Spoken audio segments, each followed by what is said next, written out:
Hi everyone, welcome back to Let's Do Bonsai. I'm Scott Winard. Today is Thursday the 1st of December. It's been quite a while, lots of trials and tribulations along the way, but we're back. And I just want to show you a few things, quick few updates. The holiday cactus has been flowering. It's just towards the end of that, so we're not going to catch that in its full bloom. But I took the large jade forest planting that I've got. I took that in to with the prospect of doing some work to it a few weeks ago actually, and as I took it in it started flowering and it looks quite amazing. I'll show you that now.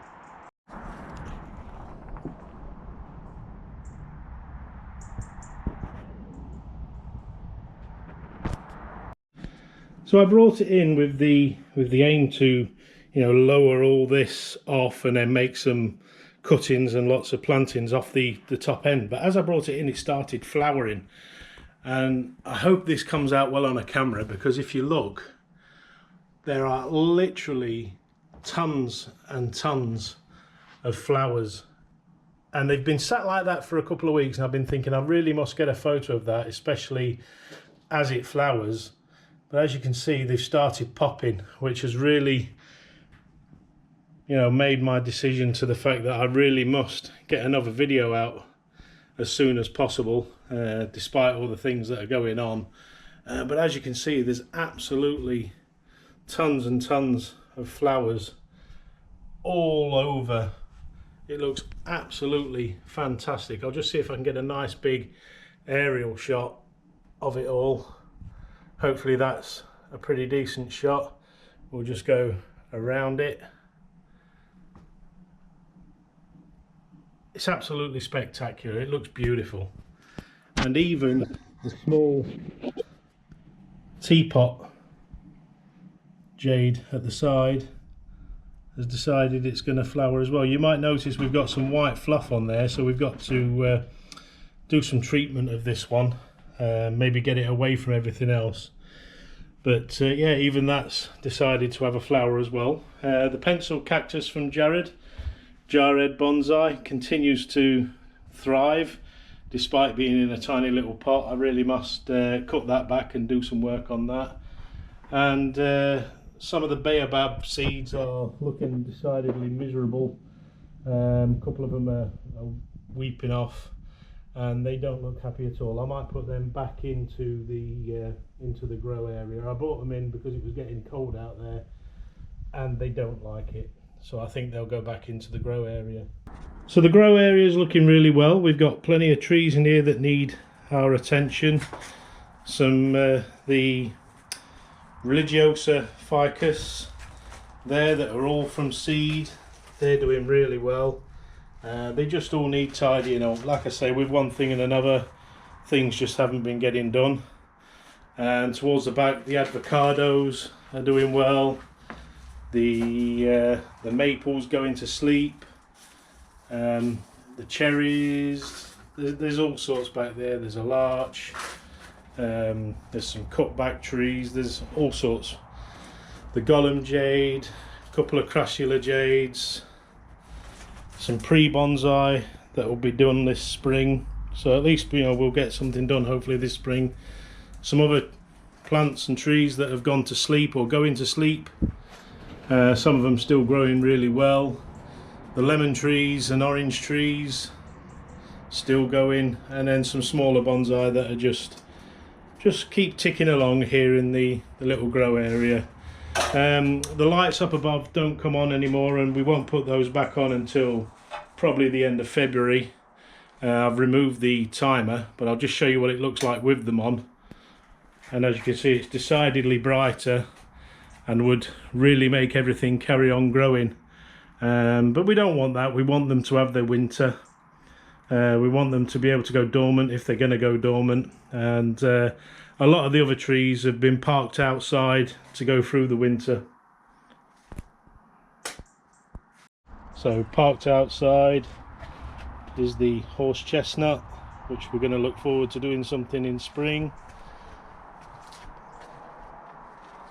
That's supposed to be a Japanese black pine. We're not 100% sure on that, but that's parked outside. The cactus for some reason has been kept outside, but you can see the flowers were huge on that. They came out a long time before the holiday, but they really did come out well. An ivy that I collected, my brother collected it for me and looked after it for a couple of months. That looks pretty good. We might do a bit of work on that over the next week or so. And then we missed the opportunity to capture all the orange leaves on the giant redwood. They were pretty spectacular. The white pine is sat doing okay, and then underneath we've got an elm, a field maple, and then just a few other. There's a larch right down the bottom there, and they've, you know, they've lost their leaves. They're going to sleep.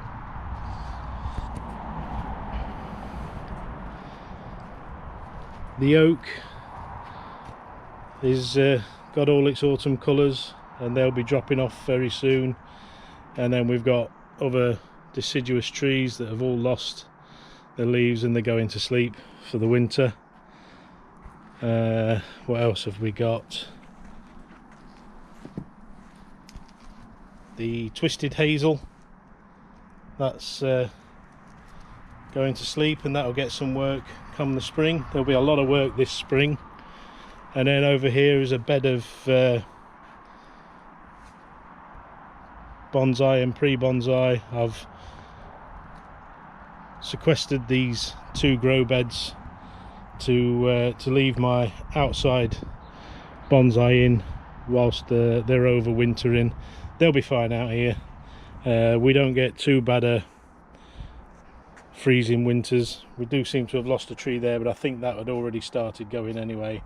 But I give these a little sprinkle of water every now and again just to keep them moist, but the rain tends to do that for me now. We're getting plenty of rain.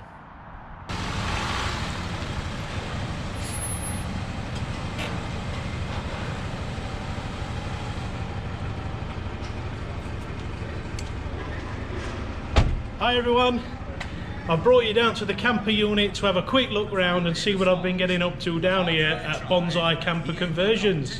Let's go and have a look.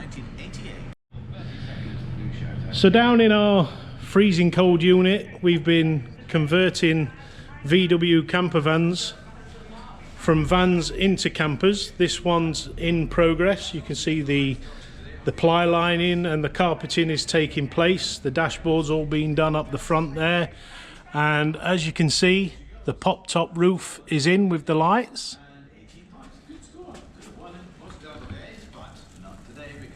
We keep it all covered up so that any external influences are kept off it, because the bodywork is absolutely pristine. There's a Project T25 that we've got there that we'll not get too close to because she'll disintegrate. And then just tucked down the side there is all the kitchen furniture for this white van. And what we'll do is we'll come back to that and have a good look and show you what she looks like when she's done. There's a roof, leisure drive roof there off the T25, and then all the other bits that we work with. A rock and roll bed for this blue one that's having a light conversion into a day van. We've done just some light bits on this one, some easy fix seat covers, and then in the back we've done or began to do some ply lining. So we spend a little bit of time down here converting these VW vans into campers and day vans. Some of them are customer requests where the customer says, I want X colour van, T28, 30, 32, whatever they want with whatever engine size. We find the van, we do the conversion to the specification that the customer wants, and the customer drives away happy at the end of the day. But yeah, it's what I've been getting up to outside of Bonsai, but retained obviously the name with Bonsai Campers. Couldn't resist that one. So that's just a tiny little taster of what we've been doing down here at Bonsai Campers. If you want to see more, I mean, obviously we won't inundate the Bonsai channel with camper conversions, etc. But if you want to see more, let me know. And if you think I should start a channel up for the Bonsai camper conversions, then give your suggestions. You know, I don't want to waste yours and my time if you don't think it's a good idea. But if you think it's a good idea, then I'll probably have a go. We'll show you how we do the conversions. We'll show you how we work on the vehicles, how we choose the vehicles, you know, how to do the lining, how to do the carpeting, any problems that we hit. We'll give you some problem solving and stuff like that. And yeah, it could be quite interesting. So let me know, and we'll see. So that was a quick look at the unit where we're doing the camper van conversions. If you're interested, like I say, what we'll do is we'll do some snippets and show you how the conversions are done and take you through the process with us. When this video started, I believe it was the 1st of December, I said at the beginning. It's now the 14th. I can't believe how fast time is going. I've just watched Nigel's video tonight on the 14th, and he was saying exactly the same thing. You know, I can't believe how fast time's going. You know, it's just absolutely flying. When I started this video, the World Cup was just beginning, or it was just at the group stages. Everybody was still in. England's been knocked out by now, and we're at the second semi-final already. It's absolutely amazing. But before we go, I just want to show you the Jade 14 days later, or 13, depending on how you look at it, and all the flowers that are on it. You'll probably be able to see it just a little bit behind me there, but the flowers that are on it are absolutely amazing. Let's just have a quick look.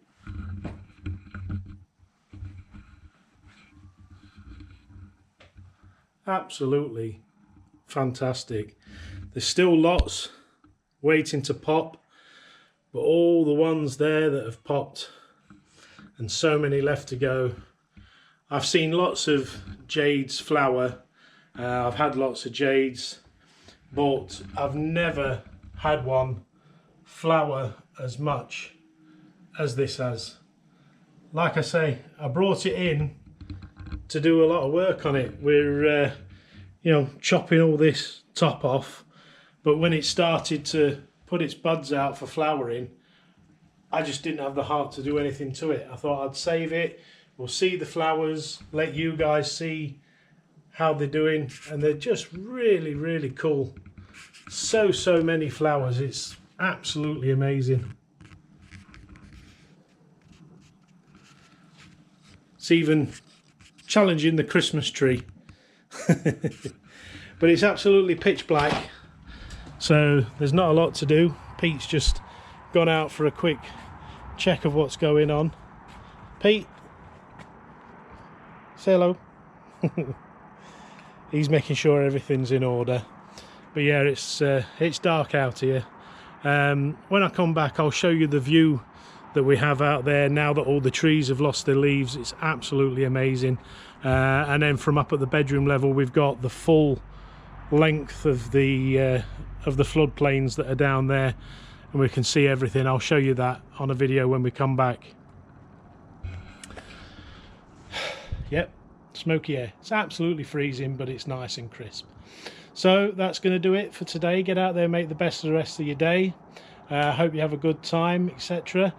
Tomorrow I'm heading off on a road trip, so I'll charge the GoPro up and I'll take you with me. We're going to have a look at a couple of vans that are out there. I'm going to meet up with my brother, a little bit of Miller and Carter evening steak tomorrow night, stay over, and a good time to be had by all.